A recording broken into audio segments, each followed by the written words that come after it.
మనం 27 అధ్యాయము 12 నుండి అధ్యాయం ఆఖరి వరకు 22వ వచనం వరకు మనం ధ్యానించుకుని బైబిల్ పఠనాన్ని ముగించుకున్నాం. 12వ వచనంలో, నేను ఆ మాటలను బట్టి యోధా రాజైన సిద్కియాతో ఇట్లాంటివి, బబులోను రాజు యొక్క కాడిని మీ మెడ మీద పెట్టుకొని అతనికిని అతని జనులకును దాసులైన యెడల మీరు బ్రతుకుడు. దేవుడే ఈ రాజుల్ని బబులోను రాజుకి, ఇశ్రాయేలు యోధా రాజుల్ని బబులోను రాజుకి నెబుకద్నెజరుకి దాసులుగా చేస్తున్నాడు. ఎందుకు వచ్చింది పరిస్థితి అంటే, మనం గతంలో సాతానిక దాసత్వంలో ఉన్నాము, పాపానికి మనం దాసులుగా ఉన్నాం. అటువంటి సందర్భాల్లో మహోన్నతుడైన దేవుడు పరలోకాన్ని విడిచిపెట్టి, మహిమను విడిచిపెట్టి, అత్యున్నతమైన సింహాసనాన్ని విడిచిపెట్టి, సర్వ అధికారాన్ని కూడా విడిచిపెట్టి, దీన దరిద్రుడిగా యేసుక్రీస్తు ప్రభువుగా శరీరధారిగా ఈ లోకానికి వచ్చి మానవాడి పాపాన్ని పరిహారం చేశాడు. దేని కొరకు? సాతానికి పాపానికి దాసులుగా ఉండకూడదని, మనల్ని నీతిమంతులుగాను పరిశుద్ధులుగాను తన సొత్తైన జనాంగంగాను చేయటానికి. ఒకప్పుడు మనం ఆయన ప్రజలం కాము. ఎప్పుడైతే యేసు ప్రభువును నమ్ముకున్నామో తన పరిశుద్ధమైన జనమయ్యాం. తన గుణాతిశయాలను ప్రచురించే నిమిత్తము రాజులైన యాజకులుగా చేశాడు. ఒకప్పుడు కనికరింపబడక ఇప్పుడు కనికరింపబడిన వారుగా ఉన్నాం. ఉన్న తర్వాత మళ్ళీ దేవుని యొక్క ఆజ్ఞలు అతిక్రమించినప్పుడు, భక్తిహీనంగా ప్రవర్తించినప్పుడు, దూరం నుండి యేసు ప్రభువుని వెంబడిస్తానంటే అది కుదరదు, బలహీనత. యేసుక్రీస్తు ప్రభువును కూడా పేతురు దూరం నుండి వెంబడించాడు. ఎప్పుడైతే యేసు ప్రభు చెప్పినట్టుగా తాను బొంకాడో, బొంకిన తర్వాత బొంకక ముందే ఏమైంది? యేసు ప్రభువును బంధించినాడు. యేసు ప్రభువుతో ఏమన్నాడంటే, నేను నీతో బంధింపబడటానికి చెరలోనికి కూడా యేసు ప్రభువును పట్టుకున్నారు, బంధించారు. మరి ఈయన ఎక్కడ బంధింపబడ్డాడు కదా? వెళుతున్నాడు, వెంబడిస్తున్నాడు. ఎలా వెంబడిస్తున్నాడు? దూరం నుండి. ఎందుకు దూరం నుండి వెంబడిస్తున్నాడు? భయపడుతున్నాడు కదా. యేసు ప్రభువును బంధించారు, నన్ను కూడా వీళ్ళు ఏం చేస్తారు? బంధిస్తారు. ఏం జరుగుతుంది? ఏం చూస్తాడు? ఎవరికి ఇస్తాడు ఇన్ఫర్మేషన్? చనిపోయి తిరిగి లేచిన తర్వాత అందరికీ ఇన్ఫర్మేషన్ ఇవ్వాలి. కాబట్టి ఈయన యేసు ప్రభు జరిగేదంతా చూడటానికే. అయితే యేసుక్రీస్తు ప్రభు ఏమైనా శక్తిహీనుడా? తాను రక్షించుకోలేడా? తను అధికారం ఉంది ఎవరికైనా బంధించడానికి? తాను అప్పగించుకున్నాడు. ఒకవేళ ఈయన కూడా దగ్గర నుండి వెంబడించడానికి, ఈయన ఒక్కడిని కాపాడటానికి శక్తి లేదా? మనం కూడా పేతుర్ని మనం నిందించడం కాదే, అనేక సార్లు మనం గొప్పగా ఆరాధన చేస్తాం, ప్రార్థనలు చేస్తాం. కొన్ని ప్రతికూల పరిస్థితులు వచ్చినప్పుడు దూరం వెళ్ళిపోతాం, 1 మైలు దూరం వెళ్ళిపోయి వెంబడిస్తాం. అది నేనైనా కావచ్చు, ఇంకెవరైనా కావచ్చు. అందుకని ఎప్పుడు కూడా ఆత్మశక్తితో జీవించేది నేర్చుకోవాలి. వాక్యాన్ని పోలి మన జీవితం మార్చబడినట్లుగా ప్రభువే మనల్ని మార్చేటట్టుగా మనం సిద్ధపరచాలి. అట్లా మార్చుకున్నాడు పేతురు. ఎంత బలహీనుడో అంత బలవంతుడయ్యాడు. ఎవరు? పేతురు, మిగిలిన అపోస్తలులు. మార్పు చెందినప్పటి నుంచి కూడా అపోస్తలుడైన పౌలు ఇంకా బలవంతుడయ్యాడు. అందుకనే వారందరికంటే ఎక్కువ ప్రయాసపడుతుంటాడు. ఎవరికంటే? మిగిలిన యేసు ప్రభు అపోస్తలుల కంటే కూడా, చేర్చుకున్న అపోస్తలుల కంటే కూడా అధికంగా శ్రమ. అయినప్పటికీ అది దేవుని కృపను బట్టి అంటాడు. ఆయన నాకు సహాయపడు, నన్ను బలపరచు అనే మూలంగా నేను సమస్తం చేయగలిగా, ఏది కూడా చేయలేను. ఒకవేళ ఉపవాసం ఉండాలంటే కూడా ఎలా చేయగలను నేను? కదా, అది ఎక్కడ ఉందంటారా? ఉపవాసం ఉన్నా కూడా ఉండగలను అనేది ఎక్కడుంది? చూడండి, ఫిలిప్పీయులకు రాసిన పత్రిక 4వ అధ్యాయం 13వ వచనం. నన్ను బలపరచువాని అంటే నేను సమస్తము చేయగలను. 12 కూడా చదువు.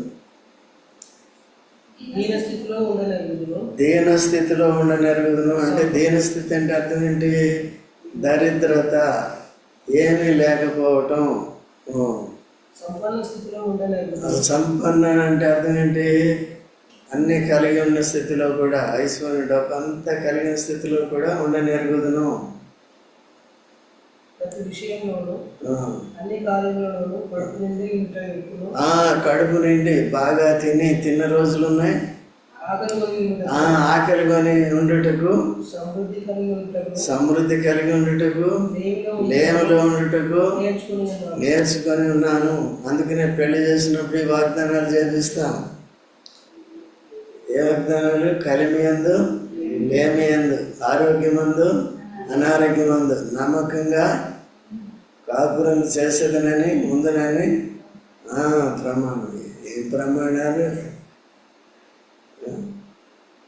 అప్పటికప్పుడే అయిపోతాయి ప్రమాణం. ఎవరొకరు ఫెయిల్ అవుతారు. భర్త సరిగా ఉంటే భార్య ఉండదు, భార్య సరిగా ఉంటే కొంతమంది ఇద్దరు సరిగా ఉంటారు. వాళ్ళ ధనులు ఇద్దరు కలిసి ఎవరిని సేవించాలి? ప్రభువుని సేవించగలుగుతారు వాళ్ళు మాత్రం. లేకపోతే డివైడెడ్ ఫ్యామిలీతో కష్టం అనమాట. డివైడెడ్ ఫ్యామిలీ అంటే ఆత్మీయ విషయాలు ఇద్దరు కలిసి ఒకే ఇంట్లో ఉంటారు, కానీ సమాధానం ఉండదు, కానీ ప్రభువుని సేవించడం కష్టం. సో సాతాను మధ్యలో పనిచేస్తూ ఉంటాడు. ఎప్పుడైతే మనకి వాక్యానుసారమైన విశ్వాసం కానీ విధేయత కానీ లేదో అప్పుడు వాడు పనిచేస్తూ ఉంటాడు, ఇంకా వేరు చేయడానికి చూస్తూ ఉంటాడు. అందుకనే సంఘం సహవాసము అటువంటి వారి కొరకు నిరంతరం ప్రార్థన చేయటం, ఆ విధంగా ఈ సంఘం అనేది ఉండే రీతిగా ఉండాలన్నమాట. సో అన్ని పరిస్థితుల్లో కూడా ఆయన ఎట్లా ఉన్నాడండి? ఆయనకి సంపూర్ణమైన అనుభవం. యేసుక్రీస్తు ప్రభు కూడా అటువంటి పరిస్థితుల్లోనే ఉన్నాడు అన్నమాట. అందుకని నేను ప్రభుని పోలి నడుచుకున్న ప్రకారం మీరును, యేసు ప్రభు ఎప్పుడు కూడా చెప్పాడు, నన్ను వెంబడించండి అని చెప్పాడు కదండి. నన్ను వెంబడించడం అంటే ఏంటి? ఇంకో మాట ఏం చెప్పాడంటే, నేను మీకు ప్రభువును, మాస్టర్ని, అధికారిని, బోధకుడిని అని మీరు చెప్తున్నారు కదా, అది కరెక్టే. నేను ప్రభువుని, నేను బోధకుడిని, కరెక్టే, అది బాగా చెప్తారు. అయితే నేను చెప్పినట్టు చేసినట్టుగా మీరు కూడా చేయండి అంటాడు. ఎప్పుడు? ఆ శిష్యుల పాదాలు కడిగి. అంటే అర్థం ఏంటంటే ఒకరికంటే ఒకరు తగ్గించుకోవాలి. నువ్వు ఎక్కువ నేను ఎక్కువ అంటే నువ్వే ఎక్కువ. ఆ దేని మనసు ఉందనుకోండి వాళ్ళకి ఓటమి అనేది ఉండదు. ఎప్పుడైతే సహోదర ప్రేమ ఉంటుంది, సహోదరుల ఐక్యత అనేది ఉంటుంది, సో అప్పుడు దేవుడు ఆశీర్వదిస్తాడు. ఎప్పుడైతే ఈ అహం అనేది, అహంకారం అనేది ఉంటుందో, గర్వం అనేది ఉంటుందో, నువ్వెంత నీ బతుకెంత, అలా కూడా అనేవారు ఉన్నారండి. నన్ను కూడా అన్నారు, బతుకెంత అనలేదు కానీ నువ్వెంత, నువ్వు బచ్చా. అలా అన్నందుకు బచ్చా అని ఏం చేశాడు? ఇప్పుడు అర్థమైందా? బచ్చలాగా ఉంచాడు. నేను చిన్నవాడిని అయి ఉంటుంది, ఇప్పుడు ఏమయ్యాను? పెద్దవాడిని అయ్యాను అంటాడు. ఎవరు? మీరు కూడా బచ్చాలాగా ఉంటారు. ఎప్పుడు ఏం చేస్తారు? ఎందుకంటే వాళ్ళు ఉద్రేకంతో, వాళ్ళ స్వార్థాలతో, కోపంతో కొన్నిసార్లు కంట్రోల్ తప్పిపోయి ఇలాంటి మాటలు అంటూ ఉంటారు. అనేవరకు బాగానే ఉంటుంది, కానీ అది మళ్ళీ వాడి మీద పడు కదా. నేను బచ్చాను అని ఒప్పుకున్నాను అనుకో, అంత మ్యాటర్ సెట్ లేదు. నేను బచ్చాను, ఇంకా అదని ఎవరు చెప్పాను. ఒకటి మనం చేసేదంటే యథార్థంగా మాట్లాడినప్పుడు అది ఎవరైనా సరే యథార్థంగా ఉండాలి. యేసు ప్రభు ఏమన్నా మార్చి చెప్పాడా? ఎప్పుడు యథార్థంగానే చెప్పాడు కదా. దాని గురించే కదా ఆయన పట్టుకున్నారు. ఇప్పటికీ కూడా క్రీస్తుని ద్వేషించేది వాళ్ళే కదా, కుట్రకారులు. సో దానివల్ల వాళ్ళకే నష్టం. యేసు ప్రభు నిరంతరం ఉంటాడు. ఈ రోజుతో అయిపోదు. ఈ రోజుతో ఏదో మాట్లాడతారు, ఏదో చేస్తూ ఉంటారు. రేపు ఆయన ఎదుట ప్రతి మోకాలు వంగవలసింది. ప్రతి అంటే అర్థం ఏంటి? లోకంలో జన్మించిన ప్రతి వ్యక్తి అయితే దేవుని దైవాలు మనం ముందే ఇక్కడే మోకాళ్ళు ఉన్నాం కాబట్టి మనకు శిక్ష లేదు కదా. తర్వాత ప్రతి నాలుక వేసేవాడంటే ప్రభు అంటే మరణాన్ని జయించినవాడు, సాతాన్ని జయించినవాడు, లోకాన్ని జయించినవాడు ఆయన తప్ప ఇంకెవరు లేరు. ఆయన ద్వారానే ఇప్పుడు మనం జయించాలి. ఇంకా మనకి బలహీనతలు ఉంటాయి, రీకాన్సిక్రేషన్, మళ్ళీ పునఃప్రతిష్ఠించుకోవాలి, ఇదే అదని వాక్యం చెప్తూనే ఉంటాం కదా. అలాగే ఉంటుంది అన్నమాట. కాబట్టి ఇక్కడ మళ్ళీ మనం 12వ వచనంలోకి వచ్చినప్పుడు బబులోను రాజు యొక్క కాడిని మీ మెడ మీద పెట్టుకొని అతనికి అతని చెల్లకు దాసులైన వాళ్ళు మీరేం చేస్తారు? ఇప్పుడు ఆదామవ్వల దగ్గర నుంచి అలాగే స్టార్ట్ అయ్యింది. ఎవరి అధికారంలోకి వెళ్ళిపోయారు? సాతానిక అధికారం, సాతానిక కాడికి బానిసత్వంలోకి వెళ్ళిపోయారు. వారి ద్వారా ఈ లోకం అంతా కూడా తన వశం చేసుకున్నాడు సాతాను. అందుకని యేసుక్రీస్తు ప్రభు అవే అంటాడు చూడండి, యోహాను సువార్త 14:30. యోహాను సువార్త 14:30 చూడండి. తరగతి చూసినాడు. ఇకను విస్తరించి మీతో మాట్లాడను. ఈ లోకాధికారి ఎవరండి? యేసు ప్రభు కదా. ఆయన లోకములో నేను, లోకం ఆయన మూలముగా కలిగను, లోకం ఆయనను ఎరగలేదు. ఎందరు అంగీకరించరో, ఎందరు ఆయన నా ముందు విశ్వాసం ఉంచరో వారు మాత్రమే దేవుని పిల్లలకు దేవుని రాజ్యాన్ని పొందటానికి అధికారం. లోకం ఇప్పుడు సాతాను వశం. సాతానికి ఎవరు అప్పగించారు? లోకాన్ని ఆదామవ్వలు తప్పు చేశారు. అలాగే మనం కన్నాడు, మనం అంత పాపంలో పుట్టాం కాబట్టి వాడి వశం. అయితే విడుదల పొందాలంటే ఎవరండి? యేసుక్రీస్తు ప్రభు ఒక్కడే వాని అధికారం నుంచి విడుదల. ఎందుకు? యేసు ప్రభు ఒక్కడే మానవాడి పాపాన్ని, లోకంలోనికి ఆదాములో వచ్చిన పాపం, లోకంలో వారందరినీ పాపంతో పాపం అందరి మీద సంప్రాప్తమైంది. అయితే నీతి కలగాలంటే ఏం చేయాలి? నీతి ద్వారా నిత్య జీవం వస్తుంది. నీతి కలగాలంటే ఆ శిక్ష యేసు భరించి రక్తం ద్వారా విమోచించి, యేసు రక్తం ద్వారా మరణాన్ని జయించి మనల్ని ఏం చేశాడు? క్షమించి నూతన వ్యక్తిగా చేశాడు కదా. ప్రాచీన స్వభావం నుంచి విడిపించి నూతన స్వభావం కదా. అందుకనే చూడండి, సామెతలు 8వ సామెత 35వ వచనం చూడండి. కనుగొనవాడు జీవమును కనుగొనును. నన్ను కనుగొనవాడు జీవమును కనుగొనును. కనుగొనవాడు అంటే యేసు ప్రభువును కనుగొనేవాడు జీవమును కనుగొనంటే నిత్య జీవము కనుగొనను. యెహోవా కటాక్షము వానికి కలుగును. ఈ లోకం వరకు అందరూ కూడా శరీరంలో జీవిస్తున్నారు, అది తాత్కాలికమే. అయితే నిత్య జీవం, మరణం తర్వాత ఆత్మకి నిత్య జీవం కావాలంటే ఎవరిని కనుగొనాలి? యేసు ప్రభు. ఎవరైతే యేసు ప్రభువుని కనుక్కోరో వారేమవుతారు? నాశనం, నిత్య నాశనం. మనం ధన్యులం కాబట్టి ఏం చేయాలి? ఇప్పుడు క్రీస్తులో నమ్మకంగా స్థిరంగా ఉండాలి. ఇక్కడ ఏమవుతుందంటే తిరిగి బానిసత్వానికి, ఒక అన్య రాజుకి బానిసత్వానికి వెళ్ళిపోతున్నాడు. కాబట్టి అందుకనే ఆ విధంగా దేవుడు చెప్తున్నాడు. దేవుడి తీర్పులు సత్యమైనవి, న్యాయమైనవి. ఆయన చెప్పింది తప్పకుండా జరుగుతుంది. అయితే ఇక్కడ ఇంకో సమస్య ఏంటంటే, దేవుడు ప్రవక్త అయిన యిర్మీయా ద్వారా ఈ రాజుకి వీళ్ళందరికీ కూడా తన తీర్పులు తెలియజేస్తుంటే వాళ్ళు ఏం చేస్తున్నారంటే అబద్ధ ప్రవక్తను పెట్టుకుని వాళ్ళ మాటలని దేవుడు ఇలా చెప్పాడంటే లేదు, అది జరగనే. సాతాను ఏమంటాడు? అవ చెప్పింది దీన్ని తినొద్దన్నాడు మా తండ్రి, మా దేవుడు. అయితే తింటే ఏమవుతుంది? తినమని చచ్చిపోతా ఉన్నాడు అంటే సావనే సాగు. ఎవడు వాడు? దొంగ, అబద్ధుడు కదా. అబద్ధానికి ఎవరండి? అబద్ధాలు వచ్చినాయి అంటే, ఈ లోకానికి అబద్ధం వచ్చిందంటే ఎవరి ద్వారా వచ్చింది? మీరు నేను అబద్ధం ఆడుతున్నాం అంటే ఎవరు? ఇంకానా ఆడతాం అప్పుడు ఎందుకు కదా, అర్థం లేదా? ఇది చేసి తప్పు చేస్తాం, అదెందుకు నేను ఎక్కడ చేశాను, సమర్థించుకోవటం. ఓకేనండి.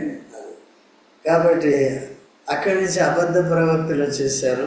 వచ్చినప్పటి నుంచి కూడా సో దేవుని మాటలు వినట్లేదు. ఇప్పుడు లోకంలో ఉన్న మతాలన్నీ కూడా అబద్ధ ప్రవచనాలను నమ్మారు, కానీ అదే యేసుక్రీస్తు ప్రభుని ఏం చేయట్లేదు, నమ్మట్లేదు. ఎవరైనా నిజ దేవుణ్ణి ఎరగాలంటే they must go back to the God of Abraham దగ్గరికి వెళ్ళవలసిందే. అబ్రహాం నిజదేవుణ్ణి కనుగొన్నాడు, అబ్రహాం నిజదేవుణ్ణి ఎరిగినవాడు. అబ్రహాం తర్వాత తన కుమారుడు ఇస్సాకు ద్వారానే సర్వలోకానికి ఈ ఆత్మీయ ఆశీర్వాదం వస్తుందని దేవుడు చెప్పాడు కదా. తర్వాత యాకోబు తర్వాత ఇట్లా తర్వాత ఇశ్రాయేల్ వంశంలో ఎవరు పుట్టారు? యేసు. ఎందుకు పుట్టాడు? అబ్రహాముకి వాగ్దానం చేశాడు. ఎప్పుడైతే తన కుమారుడిని అర్పించాడో ఇస్సాకుని, నిన్ను బట్టి భూమి మీద ఉన్న సమస్త వంశములను ఆశీర్వదిస్తాను. అంటే ఆశీర్వాదం ఏంటి? ఆత్మ సంబంధం. చూడండి, అపోస్తలుల కార్యములు 3:23 నుంచి చదవండి. 23, 24, 25. ఏ ప్రవక్త? ఆ ప్రవక్త మాట అంటే యేసుప్రభు విషయంలో. యేసుప్రభు కూడా ముందే జరిగేవన్నీ కూడా జరిగిన చెప్పాడు కాబట్టి ఆయన కూడా ఎవరండి? సమరయ స్త్రీ ఏమంది? నువ్వు ప్రవక్త అంది. ఎందుకంటే తన విషయాలన్నీ ఏం చేశాడు చెప్పు. ఈ ప్రవక్త యాక్చువల్ సృష్టికర్తే కదా, మెస్సయ రక్షకుడే. తర్వాత గ్రహించింది ఆయన చెప్తాను కదా ప్రవక్తలకి తెలిసేది. ఈయనకి ఎవరు చెప్పాలి? ఈ యేసుప్రభువే ప్రవక్తలకి చెప్తాడు. యేసుప్రభుని ఏమనుకుంది? ప్రవక్త. ఇప్పుడు ఏమనుకోవాలి మనం? ప్రవక్తలకే ఏం చెప్పాలి. ఎందుకంటే అందరిని ఎరిగినవాడు, అందరి హృదయాలు ఎరిగినవాడు, మన భవిష్యత్తు అంతా ఎరిగినవాడు. మనం ఎప్పుడు ఏం చేస్తామో, మనకి ఎప్పుడు ఆలోచన వస్తుందో ఇండివిజువల్గా ఎరిగినవాడు. ఇంత కోట్లాడు మనం ఒకళ్ళిద్దరి పేర్లు, కొంతమంది 50 మంది పేర్లు గుర్తుపెట్టుకోవడం కష్టం. మీరు ఎవరు ఎక్కడ చూసినట్టుంది అంతేనా? అయితే దేవుడు జక్కయ్య దిగు, ఆయనకి ఎట్లా తెలిసింది పేరు? జక్కయ్య దిగు, ఆయన లిస్ట్ అంతా ఆయన దగ్గర ఉంది. ఎవరెవరి దగ్గర ఎంతెంత నొక్కేసావు ఇవన్నీ లిస్ట్ ఉందన్నమాట.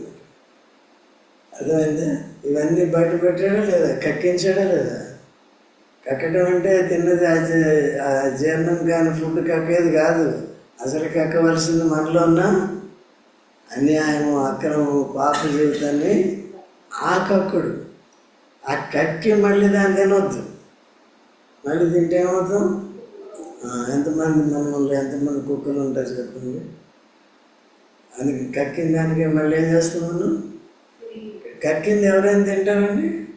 బా చూస్తేనే ఎంత పెద్ద వాసన వస్తూ ఉంటుంది. నాకు చాలా కాలం అయింది వామిటింగ్ అయ్యి, నాకు గుర్తులేదు. ఎప్పుడో చిన్నప్పుడు కూడా అయి ఉంటుంది. మీకు అవుతాయంటే అప్పుడప్పుడు మీకు అవుతా ఉంటాయి. నీకు కూడా మీకు అవ్వలేదా? బాయ్ మీకైతే అవ్వ. అయితే ఈ వామిటింగ్స్ అవ్వాలి. ఏది? ఆత్మీయ వామిటింగ్స్ అవ్వాలి. అంటే ఎప్పటికప్పుడు తప్పులు ఏం చేయాలి? ఒప్పుకోవడం కక్కేయాలి. మళ్ళీ దాని జోలికి పోకుండా అట్లా జాగ్రత్తగా ఉండాలి. అంటే ఏ తప్పులు చేయటం అంటే ఏదో చేసాం ఏదో అది కాదు. ఈవెన్ స్పిరిచువల్ విషయాల్లో తప్పిపోతున్నాం కదా. ప్రార్థన చేయం, వాక్యం చేయం, ఒకరోజు వస్తే ఒకరోజు రాము. మళ్ళీ అన్నీ ఫిజికల్గా అన్నీ ఆర్థికంగా కంఫర్ట్స్ వైజ్ అన్నీ బాగానే ఉంటాయి. అవన్నదికే ఆత్మీయ జీవితం తగ్గిపోయింది. అట్లా ఉండకూడదు. పౌలు ఏమన్నాడు? కలిమియందు ఉన్నా అన్ని పరిస్థితులు ఎలాగున్నా సో ఈ అనుభవంలోకి రావాలి. ఓకే అండి. అది మనసు మార్పిడి జరగాలి. హృదయ మార్పిడి జరగాలి. సో దాంట్లో మార్పు పొందిన కొద్ది ఆ విధంగా వస్తాం. సో కాబట్టి ఈ విధంగా అబద్ధ ప్రవక్తలు ఏం చేస్తున్నారండి? చూడండి 13వ వచనం.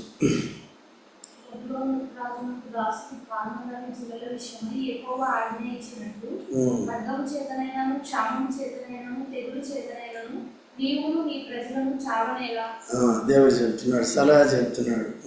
కావున మీరు బబులోను రాజునకు దాసులు కాకుండాలని మీతో చెప్పారు అబద్ధమే ప్రకటించుచున్నారు. నేను వారిని పంపలేదు, వారి మాటలను అంగీకరించవద్దు. ఇదే యెహోవా వాక్కు. చూడండి, దేవుడు వారికి చెప్తున్నాడు, నమ్మొద్దు. దేవుడి మాట వింటున్నారు ఎవరైనా? ఈ దినాల్లో కూడా మన మనసులు అలాగే పనిచేస్తాయి, మన హృదయాలు అలాగే పనిచేస్తాయి. యెర్మయా గ్రంథం 17వ అధ్యాయంలోనే దేవుడు చెప్పాడు, హృదయము అన్నిటికీ మోసకరమైనది, ఘోరమైన వ్యాధి కలది కదండి. పాపరోగం కలిగింది, ఎప్పుడు కూడా పాపాన్నే ఆకర్షిస్తుంది. ఏది? దేవునికి విరుద్ధంగా జీవించేటట్టుగానే చేస్తుంది. అందుకనే జాగ్రత్తగా వీళ్ళు దేవుడు చెప్పింది. లోకం అంతా అలాగే ఉంది. నేడు దినాల్లో విశ్వాసులు కూడా చాలామంది అలాగే ఉన్నారు. ఓకే, నేను మీ గురించి చెప్పట్లేదు, మీరు వస్తున్నారు, వింటున్నారు, నేను వారు అనేక మంది వినట్లేదు. సో ఇలాగ తిరిగి మెసేజ్లు పంపించిన తర్వాత కూడా విని ఏం చేయాలి?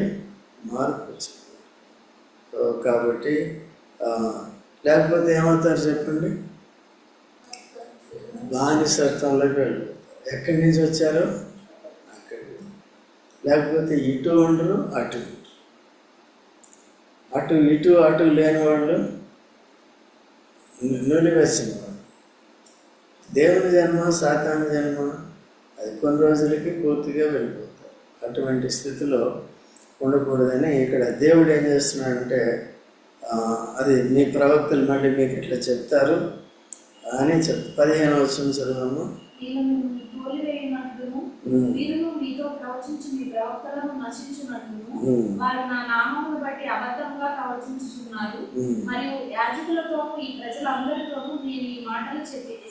మాటలు యాజకులు కూడా అట్లాగే చేస్తున్నారు. కాబట్టి దేవుని మాటల్ని, దేవుడిచ్చిన ఆజ్ఞలను లక్ష్య పెట్టట్లేదు. ఎందుకంటే అబద్ధ ప్రవక్తల మాటలు వినే కొద్ది అలాగే ఉంటాయి. మన హృదయ తలంపులను బట్టి అనుసరించి నడుచుకునేటప్పుడు ఎప్పుడు అలాగే ఉంటాయి. చదవకపోతే ఏమైంది, ప్రార్థన చేయకపోతే ఏమైంది, ఏమైంది, బైబిల్ పట్టణానికి వెళ్ళకపోతే ఏమైంది, వాక్యం వినకపోతే ఏమైంది. ఈ వాక్యం వెళ్ళేదానికి ఏమవుతుంది? మన సొంత తలంపులను బట్టి నడుచుకుంటాం. అంటే ఎక్కడికి వెళ్ళిపోతున్నాం మనం? బబులోనికి వెళ్ళిపోతున్నాం. దేవుని అధికారంలో ఉండకుండా మానవ అధికారంలోనికి అట్లా వెళ్ళిపోతుంది. ఓకేనా? ఎప్పుడు కూడా క్రీస్తునందు మనకి స్వాతంత్ర్యం ఉంది, నీతి జరిగించడానికి కదా, దేవుని సేవించడానికి. ఆ స్వాతంత్ర్యాన్ని దుర్వినియోగం చేసుకోకుండా జాగ్రత్త. తర్వాత ఏమనగా మందిరపు ఉపకరణములు ఇప్పుడే శీఘ్రంగా బబులోనులో నుండి మరలా తేబడునని ప్రవచింపు మీ ప్రవక్తలు మీతో అబద్ధములు చెప్పుచున్నారు. వీళ్ళు ఏం చేస్తున్నారండి? ఇప్పుడే బబులోని కొనుక్కోబోయారు కదా. ఎవరు? హిజ్కియా ఏం చేశాడు? వారికి చూపించినప్పుడు వాళ్ళు వచ్చి ఏం చేశారు? యెషయా 38వ అధ్యాయంలో ఉంటుంది, తర్వాత చూసుకోండి. తర్వాత 2వ రాజుల 20వ అధ్యాయంలో ఉంటుంది, తర్వాత చూసుకోండి. వృత్తాంతం ఉంటుంది, తర్వాత మీరు చూసుకుంది. కానీ ఏమైంది? బంగారపు పాత్రలు, ఉపకరణాలన్నీ కూడా ఏం చేశారు? అవి ప్రత్యేకమైనవి, ప్రతిష్ఠింపబడినవి. మోషే లాంటి వాడికి ఏం చెప్పాడు దేవుడు? ప్రతిష్ఠించమని చెప్పాడు. ఎట్లా ప్రతిష్ఠించాలి? నూనెతో, ప్రత్యేకమైన నూనెతో కదా. వాళ్ళు ప్రతిష్ఠింపబడిన పాత్రలు అవి. ఇప్పుడు ఎవరు ఆ పాత్రలు? మనమే. ఆ పాత్రలు ఎవరు వినియోగించకూడదు? ఈ పాత్ర అందుకనే విలువ పెట్టి కొనబడిన వారు కనుక మీ దేహంతో దేవుని ఏం చేయాలి? మహిమపరచాలి. అంటే అపవిత్రంగా ఉండకూడదు. ఈ దేహాన్ని ప్రభు కొరకు వినియోగించకుండా ఉండకూడదు. నీ కొరకు కాదు. ఎవరి కొరకు అండి ఇది? అంటే దేవుడు 24 గంటల పని చేయమంటున్నాడు. చేసుకోండి, మీ జీవనోపాధి గురించి చేసుకోండి, దేవుని సమయం దేవునికి పొద్దున్న లేచినప్పటి నుంచి మన క్షేమం కొరకే. ఎందుకంటే మనకంటే బలిష్ఠుడైన సాతానుడు పనిచేస్తున్నాడు కాబట్టి, సాతానుడి కంటే సర్వశక్తిమంతుడైన ప్రభు మనలో ఉన్నాడు కాబట్టి, మనం ప్రభు మీద ఆధారపడినప్పుడు వాడిని జయిస్తాం, లేకపోతే ఓడిపోతాం. అందుకనే ఉండాలి, సహవాసం అన్నీ కూడా ఉండాలి. ఈ దినాల్లో ఈ కార్పొరేటివ్ చర్చెస్ వచ్చి ఆదివారానికి వచ్చింది. ఆదివారం మిగిలిన రోజుల్లో ఎవరు కూడా రావట్లేదు. వాళ్ళు వచ్చి ఇది తీసుకొచ్చారు, ఈ దుర్గతి తీసుకొచ్చారు. మిగిలిన రోజుల్లో పెట్టరు. ఆదివారం కూడా ఏం పెడతారు, ఏం చేస్తారు, ఏమవుతుందండి? ఈ బిజీ లోకంలో ఎక్కువ డైవర్ట్ అయిపోయిన రోజుల్లో, కంప్యూటర్ యుగంలో, శరీర సుఖాలను కొట్టుకునే యుగంలో ఇట్లా ఉంటుంది. కానీ మీరు ధన్యులు, పట్టు వదలకుండా వాక్యాన్ని నేర్చుకుంటూ సహవాసం కలిగి ఉంటూ ముందుకు సాగాలి. ఓకే, తర్వాత వాళ్ళు ఏం చేస్తే ఇప్పుడే తీసుకొస్తారండి. ఎవరు చెప్తే తీసుకొస్తారండి? వాళ్ళు అనుకుంటే వచ్చేస్తారా? ఎవరు చెప్పాలి? దేవుడు చెప్పాలి కదా. వచ్చి తీసుకొచ్చారు. తర్వాత నేమియా దినాల్లో, నేమియా గ్రంథం, ఎజ్రా గ్రంథంలో తీసుకొచ్చారా లేదా? అప్పుడే. తర్వాత వారి మాటలకు చెవి వారి మాట వినకుడి, బబులోను రాజునకు దాసులైన ఎడల మీరు ఆత్మసేవ చెప్పు సంగతులు. ఆత్మ చెవి దేనికి ఒకరి ఆత్మ చెప్పు సంగతి. ఇప్పుడు ఈ వాక్యాన్ని ఇప్పుడు మన బోధకుడు ఎవరండి? పరిశుద్ధ. ఈ వాక్యాన్ని వివరించినప్పుడు, సరిగ్గా వివరించినప్పుడు, పరిశుద్ధాత్మ ద్వారా వివరింపడినప్పుడు అది సరైనదన్నమాట. అయితే వీటికి ఏం చేయాలి? మనం పగిన తర్వాత ఏం చేయాలి?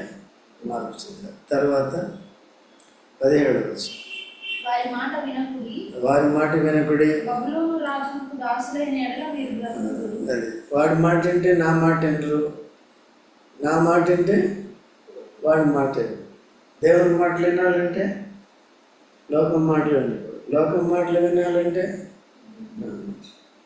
నీ హృదయం ఏం చెప్తుంది? ఎప్పుడు కూడా దూరపరుస్తుంది. ఎప్పుడు దగ్గరికి తీసుకొస్తుంది? శ్రమ కలిగింది, ఏదైనా అవసరం వచ్చింది. భౌతిక అవసరాల కొరకు కాదు, ఆత్మ అవసరాలు చాలా ప్రాముఖ్యం కాబట్టి ఇది చూసుకోవాలి. ఓకేనండి. తర్వాత ఈ పట్టణము పాడైపోనేనా, వారు ప్రవక్తలైన ఎడల యెహోవా వాక్కు వారికి తోడయుండిన ఎడల యెహోవా మందిరంలోను, యూదా రాజ మందిరంలోను, యెరూషలేములోను శేషించి ఉన్న ఉపకరణములు బబులోనులకు కొనిపోబడకున్నట్లు వారు సైన్యములకు అధిపతి యెహోవాను బతిమాలుకొనుట మేలు. చూసారండి, వారు ఏం చేయాలి? వాళ్ళు ఒకవేళ యెహోవా ప్రవక్తులైతే, వారికి దేవుని వాక్య తోడుగా ఉంటే ఏం చేయాలి? వాళ్ళు ఏం చేయాలి? ప్రార్థన చేయాలి. దేవుని మాటలు మనం వినేటప్పుడు ఏం చేస్తాము? ప్రార్థన చేస్తాం కదా. అబద్ధాలు చెప్తే ఏం చేస్తారు కదా, దేవుడు వింటాడా? తర్వాత బబులోను రాజైన నెబుకద్నెజరు యెరూషలేములో నుండి యెహోయాకీము కుమారుడైన యెకొన్యాను యూదా యెరూషలేముల ప్రధానులనందరినీ బబులోనులకు చెరగా తీసుకొని పోయినప్పుడు అతడు విడిచిపెట్టిన స్తంభములను గూర్చి, సముద్రమును గూర్చి, గడమంచెలను గూర్చి, ఈ పట్టణములో మిగిలిన ఉపకరణములను గూర్చి సైన్యములకు అధిపతి యెహోవా ఇలాగ సెలవిచ్చుచున్నాడు. యెహోవా మందిరములోను, యూదా రాజు నగరులోను, యెరూషలేములోను శేషించిన ఉపకరణములను గూర్చి ఇశ్రాయేలు దేవుడును సైన్యములకు అధిపతియునైన యెహోవా ఇలాగుననే సెలవిచ్చుచున్నాడు. అవి బబులోనులకు తేబడును. నేను ఆ ఉపకరణములను దర్శించి తెప్పించి ఈ స్థలములో వాటిని మరలా నుంచి కాలము వరకు అక్కడ ఉండవలేదు. ఇప్పుడు ఉన్నవి అప్పుడు తీసుకుపోయినాయి, ఇప్పుడు ఉన్నవి కూడా మిగిలినవి కూడా వెళ్ళిపోతాయి. అప్పుడు తీసుకెళ్ళి మొత్తం అన్ని కలిపి ఏం చేస్తాను? వచ్చినాయా లేదా? అంతకుముందు నేను తర్వాత ఎజ్రాలో చూసాం కదా, ఎజ్రా గ్రంథంలో. కాబట్టి అన్నీ తీసుకొచ్చారు లేదా? కోరేష్ రాజు ఏం చేశాడు, మొత్తం ఏవేవైతే ఉన్నాయో అవన్నీ లిస్టు లెక్క కూడా రాశాడు కదా, ఏమేమి ప్రతిదీ ఐటమ్ వైజ్ లెక్క రాసి మొత్తం పంపించాడు. సో అన్నీ దేవుని చిత్తానుసారం జరుగుతాయి కానీ మనుషులు అనుకున్నట్టు జరగదు. అందుకనే దేవుని క్రియలు సరిగా చేయాలంటే దేవుని మాటలు సరిగా వినాలి. విన్న తర్వాత day in and day out ప్రతిరోజు ఉదయం సాయంత్రం ఎల్లవేళ కూడా సో దేవుని భయం కలిగి జాగ్రత్తగా ఉండాలి. ఎక్కడ తప్పకూడదు, దూరం నుంచి వెళ్ళకూడదు. మనం యేసుకి పాత్రలను కనుక ఈ పాత్రలు సాతానుడు దొంగిలించేటట్టుగా చేయకూడదు. మన దేహాలే దేవునికి ఏంటి, ఆలయము, పాత్ర కదా. ఈ పాత్రలను ఎవరికి వినియోగించాలి కదా. గొప్పవారి ఇంట్లో పాత్రలు ఏమైనా ఉంటాయంట, వెండి, బంగారం, కొన్ని ఘనతకు ఘనహీనతకు మంటి పాత్రలు ఉన్నాయి. ఓకే అండి. కాబట్టి మనం ఘనమైన పాత్రల వల్లే ఘనహీనమైన పాత్రల వల్లే ప్రార్థన చేసుకుంటాం.